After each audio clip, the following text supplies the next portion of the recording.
क्या तुम सच में चूहों से बातें कर सकती हो? मतलब उनकी लैंग्वेज, उनकी भाषा जानती हो? नहीं, तुमने कहा ना कि तुम चूहे से बोलोगी कि वो मुझे आके काट ले। लेकिन उससे पहले तो तुम उससे डर रही थी। इनफैक्ट अभी डर ही रही हो। आप कहना क्या चाह रहे हैं? मैं कहना चाहता हूँ कि अगर तुम उनकी भाषा में बोल सकती हो तो तुमने ऐसा क्या कहा जिससे वो चूहा गुस्सा हो गया, वो इस कमरे में आ गया, तुम्हें काटने की कोशिश, तुम्हें डराने लगा, इतना डरा दिया कि तुम मेरी बाहों में आ गई। मतलब अगर तुम उनकी भाषा बोल सकती हो तो तुमने पक्का उससे लड़ाई करी होगी, की थी ना? शाहजी, आप कैसी बातें, मैं तो सोच भी नहीं सकती आप ऐसी बातें बोल रहे हैं। सोच तो मैं भी नहीं सकता था कि तुम एलिमनी मांगोगी, तुम पैसों की बातें करोगी, लेकिन तुमने करी ना। शिवांश, आपको पैसे देने पर कोई एतराज है क्या? बताइए, अगर मैंने आपसे पैसे मांग भी लिए तो भी आपको क्या ही फर्क पड़ जाएगा? आप पैसे देने वाली बात से परेशान हैं। प्रार्थना, मैं एक बिजनेसमैन हूँ, सालों से बिजनेस कर रहा हूँ। एंड बिलीव मी, बिजनेस में पैसे खोने से मुझे कोई डर नहीं है। पैसों का क्या है, आज ज्यादा है, कल कम है, कल कम से ज्यादा हो जाएगी। तिजोरी चाहे कुबेर की क्यों ना हो, खाली तो होती है। मेरी भी हो जाएगी। मुझे पैसे खोने से कोई डर नहीं है, क्योंकि मुझे पैसे कमाना आता है। तो मैं कर लूंगा, मैं पैसे कमा लूंगा। और वैसे भी बिजनेस में लॉस ना एक तरह का इन्वेस्टमेंट होता है। इन्वेस्टमेंट इन एक्सपीरियंस, तजुर्बा, क्योंकि वो हमें सिखाता है कि हमें क्या करना चाहिए, क्या नहीं करना चाहिए, क्या करने से हम पैसे खोते हैं और क्या करने से हमारे पास पैसे आते हैं। आई होप तुम समझ रही हो, तुम्हें तुम्हारे सवाल का जवाब मिल गया होगा। मैं पैसों की बात से परेशान नहीं हूं। मेरी परेशानी की वजह तुम हो, क्योंकि मैं तुम्हारा ये रूप नहीं देख सका। मैंने तुम्हें कुछ और ही समझा, किसी और ही नजर से देखा।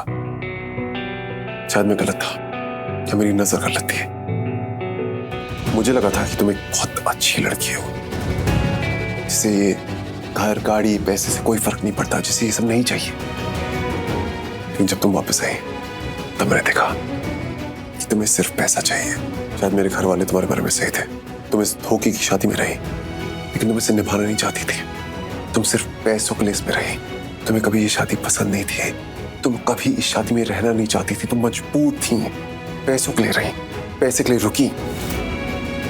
और जब ये सारे सच सामने आ गए, जब ये पैसे की बात सामने आ गई है, तो ये रिश्तों का सच भी सामने आ गया है। मुझे लगता था हमारा रिश्ता सच्चा है, लेकिन अब समझाऊं ये कितना खोखला है, कितना झूठा है। तुम पैसों के लिए वापस आई हो, मेरे लिए वापस नहीं आई। शिवांश, अगर मैं आपसे कहूं कि मैं आपके लिए वापस आई हूं तो